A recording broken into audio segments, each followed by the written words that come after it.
Leitura bíblica anual, dia 15. Vamos ler Gênesis 38, 39, 40 e Marcos, capítulo 15. Gênesis 38. E aconteceu no mesmo tempo que Judá desceu de entre seus irmãos e entrou na casa de um varão de Adulão, cujo nome era Ira. E viu Judá ali a filha de um varão cananeu, cujo nome era Sua, e tomou-a e entrou a ela. E ela concebeu e teve um filho e chamou seu nome Er. E tornou a conceber e teve um filho e chamou o seu nome Onã. E continuou ainda e teve um filho e chamou o seu nome Selá, e ele estava em Quezibe quando ela o teve. Judá, pois, tomou uma mulher para Er, o seu primogênito, e o nome era Tamar. Er, porém, o primogênito de Judá, era mau aos olhos do Senhor, pelo que o Senhor o matou. Então disse Judá a Onã: Entra a mulher do seu irmão e casa-te com ela e suscita semente a teu irmão. Onã, porém, soube que essa semente não havia de ser para ele, e aconteceu que, quando entrava a mulher de seu irmão, derramava na terra, para não dar semente a seu irmão. E o que fazia era mal aos olhos do Senhor, pelo que também o matou. Então disse Judá a Tamar, sua nora: Fica-te viúva na casa de teu pai, até que Selá, meu filho, seja grande, porquanto disse: para que porventura não morra também este como seus irmãos. Assim foi-se Tamar e ficou na casa de seu pai. Passando-se, pois, muitos dias, morreu a filha de Sua, mulher de Judá. E depois se consolou Judá e subiu aos tosqueadores das suas ovelhas em Timna, ele e Ira, seu amigo, o adulamita. E deram aviso a Tamar, dizendo: Eis que teu sogro sobe a Timna a tosquear as ovelhas. Então ela tirou de sobre si as vestes da sua viuvez, cobriu-se com o véu e disfarçou-se e assentou-se à entrada das duas fontes que estão no caminho de Timna, porque via que Selá já era grande e ela lhe não fora dada por mulher. E vendo Judá, teve-a por uma prostituta, porque ela havia coberto o seu rosto. E dirigiu-se para ela no caminho e disse: Vem, peço-te, deixa-me entrar a ti, porquanto não sabia que era sua nora. E ela disse: Que darás para que entres a mim? E ele disse: Eu te enviarei um cabrito do rebanho. E ela disse: Dá-me penhor até que o envies. Então ele disse: Que penhor é que te darei? E ela disse: O teu selo, o teu lenço e o cajado que está na tua mão. O que ele lhe deu, e entrou a ela, e ela concebeu dele. E ela levantou-se e foi-se, tirou de sobre si o seu véu e vestiu as vestes da viuvez. E Judá enviou o cabrito por mão de seu amigo, Adulamita, para tomar o penhor da mão da mulher, porém não a achou. E perguntou aos homens daquele lugar, dizendo: Onde está a prostituta que estava no caminho junto às duas fontes? E disseram: Aqui não esteve prostituta alguma. E voltou a Judá e disse: Não a achei. E também disseram os homens daquele lugar: Aqui não esteve prostituta. Então disse Judá: Tome-o ela, para que porventura não venhamos a cair em desprezo. Eis que tenho enviado este cabrito, mas tu não a achaste. E aconteceu que quase 3 meses depois deram aviso a Judá, dizendo: Tamar, tua nora, adulterou, e eis que está pejada do adultério. Então disse Judá: Tirai-a fora para que seja queimada. E tirando-a fora, ela mandou dizer a seu sogro: Do varão de quem são estas coisas eu concebi. E ela disse mais: Conhece, peço-te, de quem é este selo, e estes lenços, e este cajado. E conheceu-os Judá e disse: Mais justa é ela do que eu, porquanto não a tenho dado a Selá, meu filho, e nunca mais a conheceu. E aconteceu ao tempo de dar à luz que havia gêmeos em seu ventre. E aconteceu, dando à luz, que um pôs fora a mão, e a parteira tomou-a e atou em sua mão um fio roxo, dizendo: Este saiu primeiro. Mas aconteceu que, tornando ele a recolher a sua mão, eis que saiu o seu irmão, e ela disse: Como tens tu rompido, sobre ti é a rotura. E chamaram o seu nome Pérez. E depois saiu seu irmão, cuja mão estava o fio roxo, e chamaram o seu nome Zerá. Gênesis 39. E José foi levado ao Egito, e Potifar, eunuco de Faraó, capitão da guarda, varão egípcio, comprou-o da mão dos ismaelitas que o tinham levado lá. E o Senhor estava com José, e foi varão próspero, e estava na casa de seu senhor egípcio. Vendo, pois, o seu senhor que o Senhor estava com ele, que tudo o que fazia o Senhor prosperava em sua mão, José achou graça aos seus olhos e serviu-o. E ele o pôs sobre a sua casa e entregou na sua mão tudo o que tinha. E aconteceu que desde que o pusera sobre a sua casa e sobre tudo o que tinha, o Senhor abençoou a casa do egípcio por amor de José. E a bênção do Senhor foi sobre tudo o que tinha na casa e no campo. E deixou tudo o que tinha na mão de José, de maneira que de nada sabia do que estava com ele, a não ser do pão que comia. E José era formoso de aparência e formoso de vista. E aconteceu, depois destas coisas, que a mulher de seu senhor pôs os olhos em José e disse: Deita-te comigo. Porém ele recusou e disse à mulher do seu senhor: Eis que o meu senhor não sabe do que há em casa comigo, e entregou em minha mão tudo o que tem. Ninguém há maior do que eu nesta casa, e nenhuma coisa me vedou senão a ti, porquanto tu és a sua mulher. Como, pois, faria eu este tamanho mal e pecaria contra Deus? E aconteceu que, falando ela cada dia a José, e não lhe dando ele ouvidos para deitar-se com ela e estar com ela, sucedeu num certo dia que veio à casa para fazer o seu serviço, e nenhum dos da casa estava ali. E ela lhe pegou pela sua veste, dizendo: Deita-te comigo. E ele deixou a sua veste na mão dela e fugiu, e saiu para fora. E aconteceu que, vendo ela que deixara a sua veste em sua mão e fugira para fora, chamou os homens de sua casa e falou-lhes, dizendo: Vede, trouxeram-nos o varão hebreu para escarnecer de nós. Entrou até mim para deitar-se comigo, e eu gritei com grande voz. E aconteceu que, ouvindo ele que eu levantava a minha voz e gritava, deixou a sua veste comigo e fugiu, e saiu para fora. E ela pôs a sua veste perto de si, até que o seu senhor veio à sua casa. Então falou-lhe conforme as mesmas palavras, dizendo: Veio a mim este servo hebreu, que nos trouxeste para escarnecer de mim. E aconteceu que, levantando eu a minha voz e gritando, ele deixou a sua veste comigo e fugiu para fora. E aconteceu que, ouvindo o seu senhor as palavras de sua mulher, que lhes falava, dizendo conforme estas mesmas palavras, me fez teu servo, a ira se acendeu. E o senhor de José o tomou e o entregou na casa do cárcere, lugar onde os presos do rei estavam presos. Assim esteve ele ali na casa do cárcere. O Senhor, porém, estava com José e estendeu sobre ele a sua benignidade e deu-lhe graça aos olhos do carcereiro Mor. E o carcereiro Mor entregou na mão de José todos os presos que estavam na casa do cárcere, e ele fazia tudo o que se fazia ali. E o carcereiro Mor não teve cuidado de nenhuma coisa que estava na mão dele, porquanto o Senhor estava com ele, e tudo o que ele fazia, o Senhor prosperava. Gênesis 40.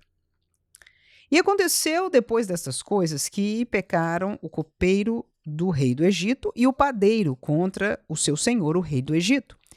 E indignou-se Faraó muito contra os seus dois eunucos, contra o copeiro Mor e contra o padeiro Mor, e entregou-os à prisão na casa do capitão da guarda, na casa do cárcere, no lugar onde José estava preso. E o capitão da guarda pô-los a cargo de José para que o servisse, e estiveram muitos dias na prisão. E ambos sonharam um sonho, cada um seu sonho na mesma noite, cada um conforme a interpretação do seu sonho, o copeiro e o padeiro do rei do Egito, que estavam presos na casa do cárcere. E veio José a eles pela manhã e olhou para eles, e eis que estavam turbados. Então perguntou aos eunucos de Faraó, que com ele estavam no cárcere da casa de seu senhor, dizendo: Por que estão hoje tristes os vossos semblantes? E eles lhe disseram: Temos sonhado um sonho, e ninguém há que o interprete. E José disse-lhes: Não são de Deus as interpretações? Contai-mo, peço-vos. Então contou o copeiro Mor o seu sonho a José e disse-lhe: Eis que em meu sonho havia uma vide diante da minha face. E na vide 3 sarmentos, e ela estava como que brotando. A sua flor saía e os seus cachos amadureciam em uvas. E o copo de Faraó estava na minha mão, e eu tomava as uvas e as espremia no copo de Faraó, e dava o copo na mão de Faraó. Então disse-lhe José: Esta é a sua interpretação. Os 3 sarmentos são 3 dias. Dentro de ainda 3 dias, Faraó levantará a tua cabeça e te restaurará ao teu estado. E darás o copo de Faraó na sua mão, conforme o costume antigo, quando eras seu copeiro. Porém, lembra-te de mim quando te for bem, e rogo-te que uses comigo de compaixão, e que faças menção de mim a Faraó e faze-me sair desta casa.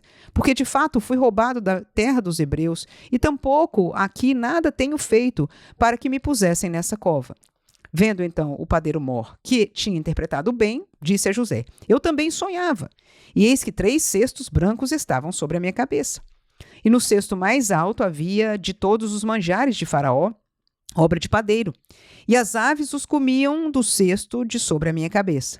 Então respondeu José e disse: Esta é a interpretação sua. Os 3 cestos são 3 dias. Dentro ainda de 3 dias, Faraó levantará a tua cabeça sobre ti e te pendurará num madeiro, e as aves comerão a tua carne de sobre ti. E aconteceu ao 3º dia, o dia do nascimento de Faraó, que fez um banquete a todos os seus servos e levantou a cabeça do copeiro mor e a cabeça do padeiro mor no meio dos seus servos, e fez tornar o copeiro mor ao seu ofício de copeiro, e este deu o copo na mão de Faraó. Mas ao padeiro mor enforcou, como José havia interpretado. O copeiro mor, porém, não se lembrou de José, antes se esqueceu dele. Marcos capítulo 15. E logo ao amanhecer, os principais dos sacerdotes e os anciãos e os escribas e todo o sinédrio tiveram conselho, e amarrando Jesus, o levaram e entregaram a Pilatos. E Pilatos lhe perguntou: Tu és o rei dos judeus?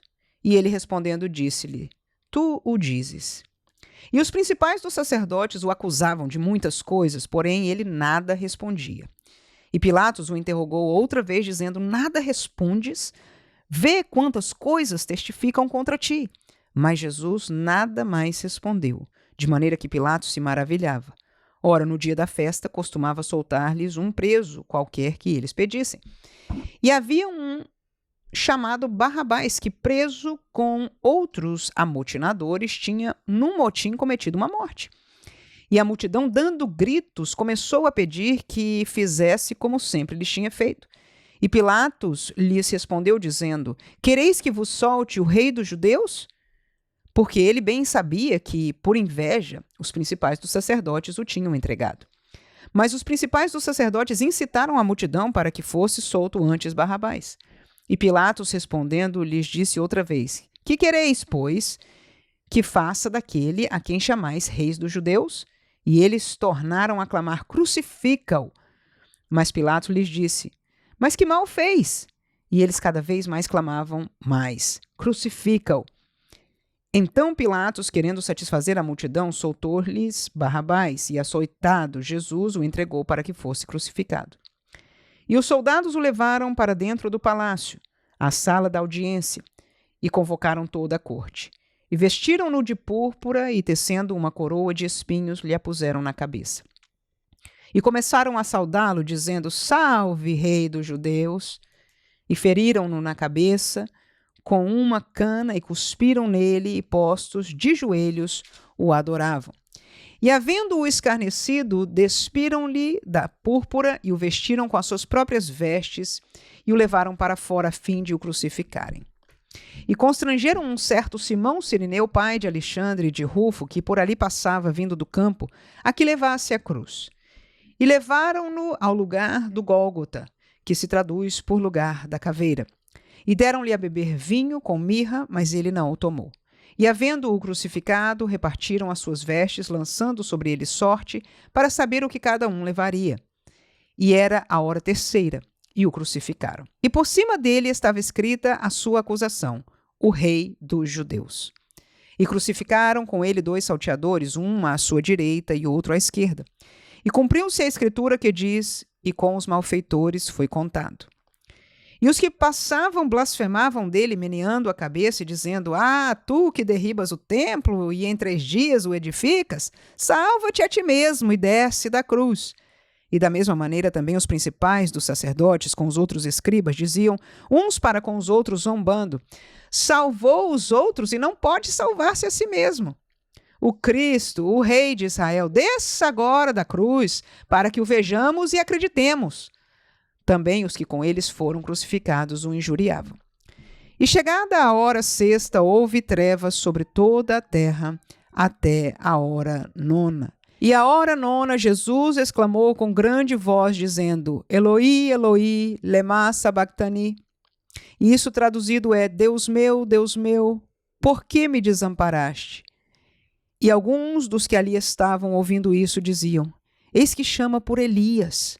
E um deles correu a embeber uma esponja em vinagre e, pondo-a numa cana, deu-lhe a beber, dizendo: Deixai, vejamos se virá Elias tirá-lo.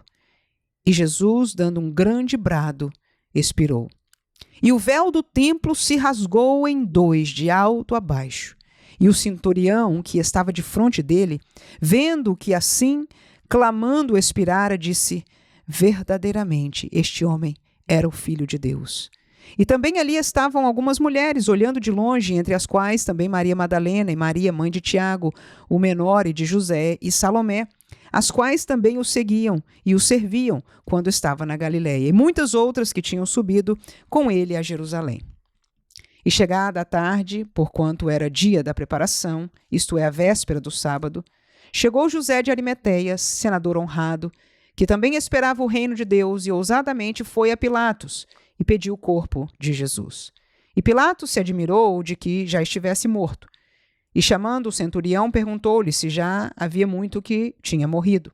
E tendo-se certificado pelo centurião, deu o corpo a José, o qual compraram um lençol fino e, tirando-o da cruz, o envolveu nele e o depositou num sepulcro lavrado numa rocha. E revolveu uma pedra para a porta do sepulcro. E Maria Madalena e Maria, mãe de José, observavam onde o punham.